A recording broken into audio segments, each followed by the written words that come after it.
तो हसन साहब, आखिरी सवाल करके मैं इजाजत चाहूंगा।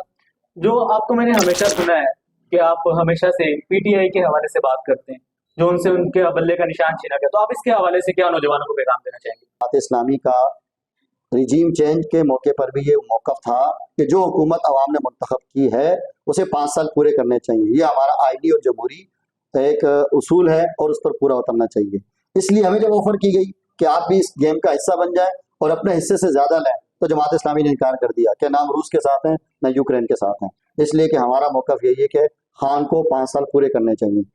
उसके बाद जो पीडीएम की हुकूमत बनी, हर चीज रूस पे चली गई, महंगाई भी, और मुल्क की जो खारजा पॉलिसी नाकाम हुई, वर्ल्ड बैंक से हमारे मामला नाकाम हुए। तो हम ये समझते हैं कि बदतरीन 16 महीने की कारकर्दगी पीडीएम के तमाम जमातों की, उसमें नून लीग शामिल है, उसमें पीपल्स पार्टी शामिल है, उसमें मजहबी जमातें शामिल है और एमकेएम उसका पार्ट थी।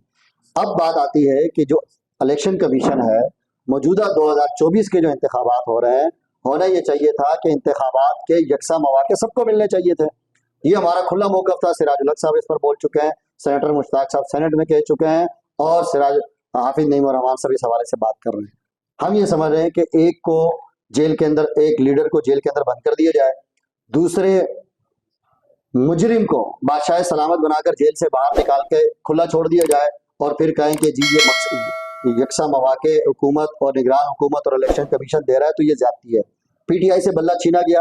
हाफिज नईम रहमान साहब ने 2 और क्या खत लिखा इलेक्शन कमीशन ऑफ पाकिस्तान को कि जिस बुनियाद पर पीटीआई से बल्ला लिया गया है, उसी बुनियाद पर तो नून लीग से शेर ले लें, पीपल्स पार्टी से आप तीर ले लें और एमक्यूएम से आप पतंग ले लें। इसलिए कि डेमोक्रेसी जमात इस्लामी के अलावा किसी पार्टी में नहीं है, चाहे वो पाकिस्तान की मजहबी पार्टी हो, सियासी पार्टी हो।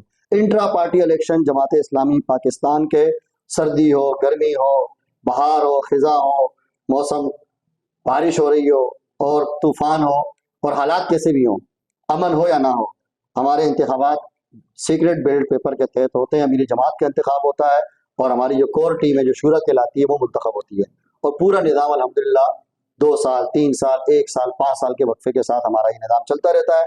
इसलिए हमारे अलावा तो सबसे निशान छीन लेने चाहिए, लेकिन अगर उनके साथ ये ज्यादती हुई है उस पर हमने कहा है। लेकिन मैं इस सब के बावजूद कि जो कुछ इलेक्शन कमीशन ने किया वो उस पर धब्बा है, उसके बावजूद पीटीआई मैदान के अंदर मौजूद है।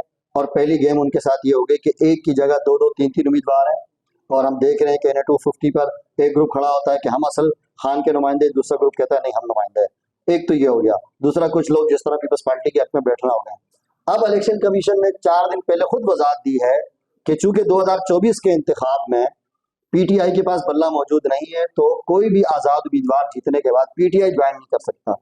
तो ये सवालिया निशान है कि पीटीआई खान के नाम पर लेने वाला वोट वो किस पार्टी को ज्वाइन करेगा?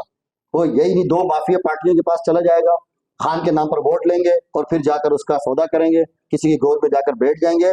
तो इसलिए मैं पीटीआई के वोटर सपोर्टर से खास तौर पर कह रहा हूँ कि आपके निशान का तहफ़्फ़ुज़ और आपके लिए जो जिद्दोजहद जमात इस्लामी कर सकती है, आपका पास बेहतरीन ऑप्शन इस वक्त मौजूद है कि आप घरों पर ना बैठें, मायूस ना हो, बाहर निकलें और लोगों को कायल करें, खुद भी वोट डालें। तराजू आपका बेहतर इंतखाब है, और इंशाल्लाह अगर आपके साथ गेम हो गई है तो उस गेम का इलाज ये है कि आप इस शहर में, पूरे मुल्क में तराजू का इंतखाब करें। इंशाल्लाह तराजू जीतेगा तो वो इलेक्शन कमीशन से भी पूछेगा और जो जो ज्यादती होंगे उसका इजाला करेगा। कल जो कुछ इस शहर में हुआ है, 2 पार्टियों में तसादुम हुआ, एक की जान चली गई। हम ये समझते हैं कि इलेक्शन कमीशन जहाँ पर उसको छोटा बड़ा झंडा नजर आ रहा है, जहाँ उसे स्टीमर नजर आ रहे हैं, जहाँ उसे पोस्टर और चौकी नजर आ रही है, उसे ही बड़ी बड़ी गाड़ियों में मुसल्लह लोग क्यों नजर नहीं आ रहे हैं? दफा 140 लगने के बावजूद आप पिस्टल लेके नहीं घूम सकते हैं और ये बड़े बड़े हथियार लेकर घूम रहे हैं। खौफ के माहौल को खत्म करना होगा, और हम समझते हैं कि हमारे ऐलान जलसा कराची कामयाब तरीन जितने इंतखाबात इस मुल्क में इंतखाबी कैंपेन चल रही है और जितने इंतखाबी जलसे हो रहे हैं, इस वक्त तक सबसे तारीखी जलसा अगर हुआ है तो वो बाग जिना कराची में जमात इस्लामी का पावर शो था। बड़ी तादाद में यूथ थी, सर्दी के बावजूद खवातीन मौजूद थी।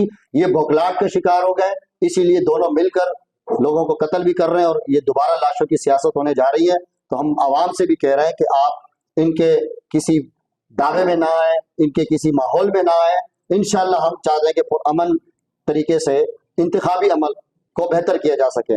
जहां पर जमात इस्लामी के चेयरमैन काम कर रहे हैं, यूसी चेयरमैन काम कर रहे हैं, वहां तो इलेक्शन कमीशन की मॉनिटरिंग टीम डीसी को खत लिख रही है कि यहाँ पर जमात इस्लामी तरक्की याफ्ता काम रोक दें, और जहाँ पर आपको बैनर और वो नजर आ रहे हैं कि हाफिज नईम की तस्वीर उतार दें, उसके बैनर उतार दें, तो ये बड़ी बड़ी गाड़ी आपको नजर क्यों नहीं आ रही, उसमें मुसल्लह लोग आपको क्यों नजर नहीं आ रहे, लोग कत्ल हो रहे हैं, उस वक्त लाइन फोर्सेस एजेंसीज कहाँ है, उस वक्त हम पूछना चाह रहे हैं दीगर इदारे कहाँ है, उस वक्त इलेक्शन कमीशन कहाँ है।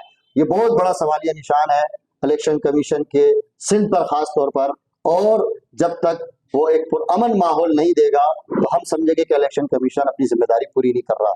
इसलिए लोगों को मायूस होने की जरूरत नहीं है, हम अपने इस पैगाम को आगे बढ़ा रहे हैं, इलेक्शन कमीशन को खत भी लिख रहे हैं, उसकी जिम्मेदारी है, तमाम फोर्सेस के इदारे इस वक्त उसके मातहत है, वो जहाँ बुलाना चाहे आ सकते हैं। इसलिए हमने फौज का मुतालबा किया, लेकिन बूथ के अंदर नहीं होगा, हम चाह रहे हैं पोलिंग स्टेशन के बाहर हो, ताकि लोग इज्जत के साथ घरों से निकलें और जिसका वो इंतखाब करें।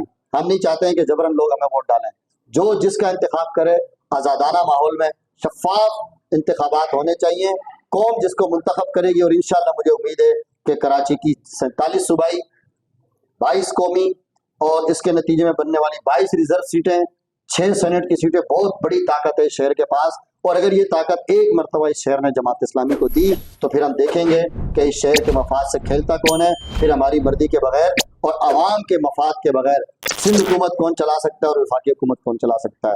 तो मैं बस उम्मीद करता हूँ और आपके AA न्यूज़ के चैनल के जरिए अपील करता हूँ लोगों से कि आप लोगों ने बहुत धोखे खाए हैं, मायूस हो गए, और अब मायूसी से निकलना होगा, फ्रॉड से निकलना होगा, और इस शहर की जो जेन्युइन क़यादत है वो जमात इस्लामी है, वो हाफिज नईम रहमान है, उसका इंतखाब करना होगा, इंशाल्लाह हमारे मसाइल हल होंगे। बहुत बहुत शुक्रिया। जैसा कि नाज़रीन आपने देखा कि मौलाना साहब ने जो भी अवामी मसाइल हैं उन पे बात की और उसके मसाइल का हल भी बता दिया, और ये भी कहा कि अभी आगे अवाम को हर एक पार्टी से मायूसी हो चुकी है और अब हर जो है लब पे जमात इस्लामी है। अब देखना ये है कि 8 फरवरी को आप लोग इंतखाब किसका करते हैं, 8 फरवरी को इंतखाब आपका।